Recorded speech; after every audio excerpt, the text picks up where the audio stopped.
भारत और यूरोप के बीच आज दोस्ती के नए अध्याय की शुरुआत होने जा रही है। 18 साल से चली आ रही कोशिश कामयाब हो रही है।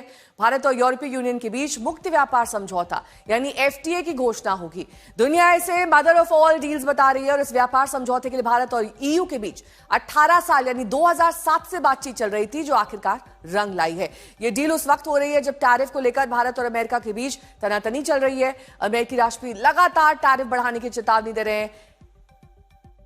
एफटीए से भारत और श्रम, कपड़ा और फुटवेयर जैसे इंडस्ट्री के अलावा इलेक्ट्रॉनिक्स, मशीनरी और केमिकल इंडस्ट्री को बड़ा बाजार मिल सकता है। एफटीए से 200 करोड़ लोगों का साझा मार्केट तैयार होगा, जो दुनिया की 25% जीडीपी कवर करेगा।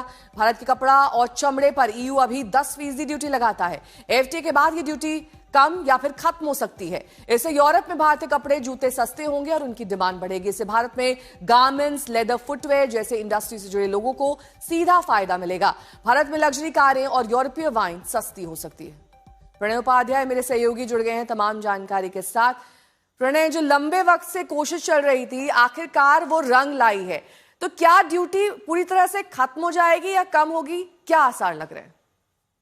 नेहा, आप जानती हैं कि बाजार जो है वो मांग और आपूर्ति के सिद्धांत से चलता है, लेन और देन से चलता है। इस समय दुनिया में जो उथल पुथल है उसमें भारत का जो सबसे बड़ा आर्थिक साझेदार है यूरोपीय संघ, जिसके अंदर 27 देश शामिल हैं, वो भारत के साथ में टैरिफ ड्यूटीज जो है वो कम करना चाहता है, कारोबार बढ़ाना चाहता है, क्योंकि बाजार की तलाश यूरोप को भी है और भारत को भी है। भारत भी चाहता है कि भारत के अंदर तकनीक आए, भारत के अंदर नया निवेश आए और भारत के उत्पादों को यूरोप जैसे के बाजार के अंदर और ज्यादा एक्सेस मिले। यही वजह है कि जो 17-18 साल से कोशिश और कवायद चल रही थी उसका आज एक तरीके से कहा जा सकता है उसमें मुहर लग जाएगी, अनाउंसमेंट हो जाएगा। जिस तरीके से आप भी इंगित कर रही थी कि कौन कौन से वो उत्पाद हैं जो कम हो सकते हैं, जिनके ऊपर टैरिफ ड्यूटीज कम हो जाएंगी, चरणबद्ध तरीके से ये चीजें होनी है। हम 136 अरब डॉलर के कारोबार को 200 अरब डॉलर का कारोबार बनाने के लक्ष्य की बात कर रहे हैं। यानी ये जो एफटीए है, इसके बाद जो टैरिफ ड्यूटीज हैं वो कम हो जाएंगी। करीब 90% उत्पाद ऐसे होंगे नेहा, जिनके ऊपर टैरिफ ड्यूटीज बहुत कम हो जाएंगी। ये नहीं, चाहे भारत का कपड़ा हो, भारत के से जाने वाले चमड़े के उत्पाद हो, केमिकल हो, इसके अलावा जो अन्य कई